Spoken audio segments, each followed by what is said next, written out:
and dedication for the things he loves. From rowing to math, he pours his time and effort into the things he's passionate about, and never compromises in his pursuit of excellence. Moreover, he truly defines a mentally unstoppable athlete. One can often find him on his way over to the gym on Saturday mornings, both at home and at Culver. The amount of motivation he possesses is astonishing.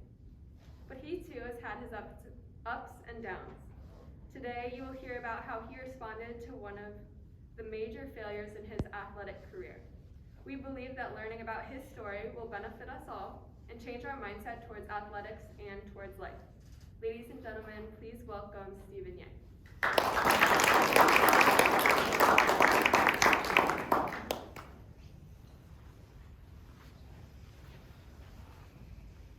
Can everybody hear me? Hear me okay? All right. It was the day before the Thanksgiving break in my freshman year. It was supposed to be a time for fun. Everybody was packing up and getting ready to leave for home. When I was playing around with one of my friends at the basketball court, a guy walked in with a basketball in his hand. He set up the gun, which is a type of machine where you shoot the ball goes to the net, and then pass it back to you. He shot for 2 straight hours, non-stop, making more than 1,000 shots. His name is Ethan Brennan Watts, and he was a basketball senior when I first got here. He was one of the best players in the state of Indiana.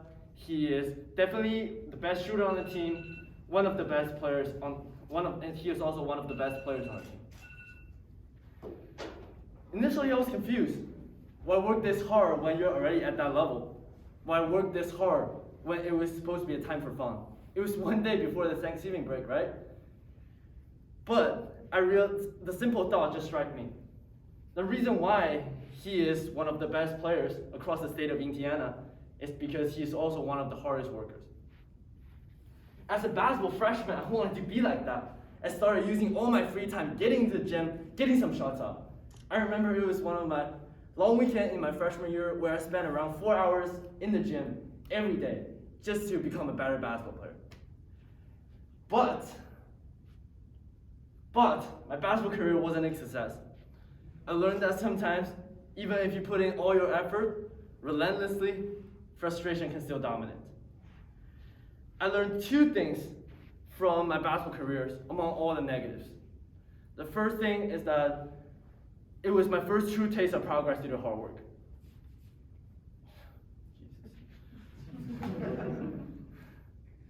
This is not working very well. The first thing I learned is it was my first true taste of progress due to hard work. I learned the value of dedication. The second thing is that I learned that my passion for basketball is my general passion towards sports and competition in general. So I started lifting weight. I started by getting into the strength and conditioning program, and I designed my own workout plan in the summer, and I follow a strict diet plan.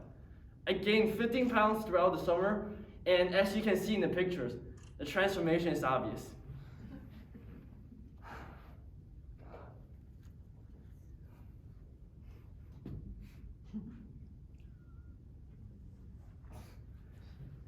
A photo is not added here for some reason, but there was a photo that was taken from one of my favorite moments in the summer where I broke my deadlift PR. It was awesome. The pride and satisfaction just threw me in the moment I lifted the bar up from the ground.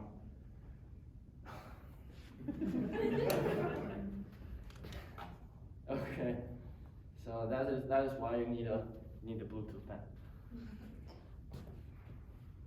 That pride and satisfaction threw me the moment I lifted the bar up from the ground, and that is what kept motivating me and pushing me forward even until today. I also decided to try another sport, and the sport I chose is rowing. Being on the rowing team has taught me something extremely valuable, and that is what I've observed from the best rowers on the team. Have you ever heard of something called an erg marathon?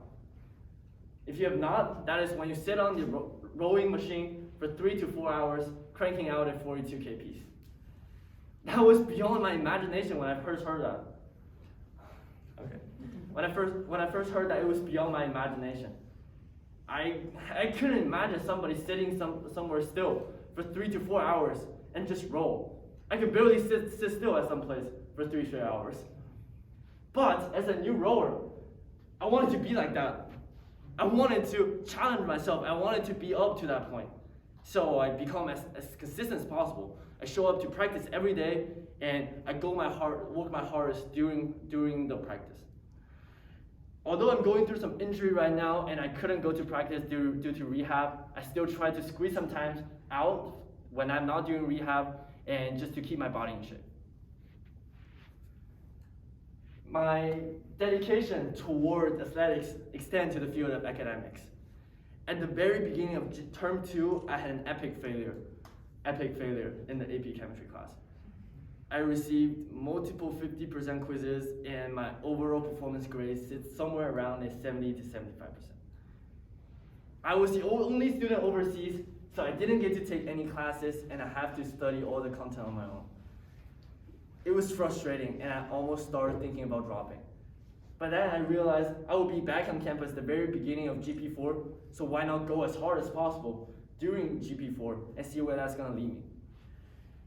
When I get back to campus, I started staying after class, asking the teacher questions. I started watching online Khan Academy videos just to try to recover from the past loss. Eventually, I earned an A in that course in that term with a 99.5 composite grade in GP4. The benefit of dedication is universal. Sometimes, whatever field that you're working in and whatever goal you have for yourself, no matter how far it is from where you are right now, if you have a clear goal and you're willing to work towards it, you will get closer and closer to that goal every single day. A lot of people think that they're working hard or claim that they're working hard, but they actually aren't. Instead of up early on Saturday doing a workout, instead of staying with the teachers after 3:15, instead of doing extra work after practice, a lot of people just lying on their bed, watching entertainment videos for hours and hours a day. And that is nowhere close from being called working hard. If you recognize yourself being one of the people that I just described, I do have one suggestion for you. Think about what sort of emotions are you going to have for yourself 10 years from now. Are you going to be disappointed, or are you going to be thankful? Are you going to be grateful that this young man pours in all his time and tries to make himself better and grant you the success today?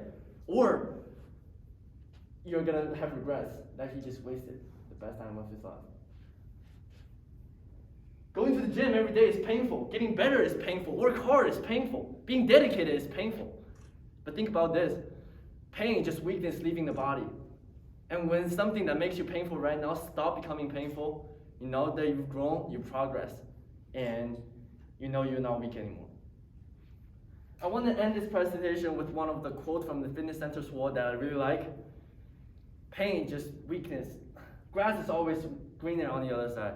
And if you're willing to water your own, it will be just as green. Thank you.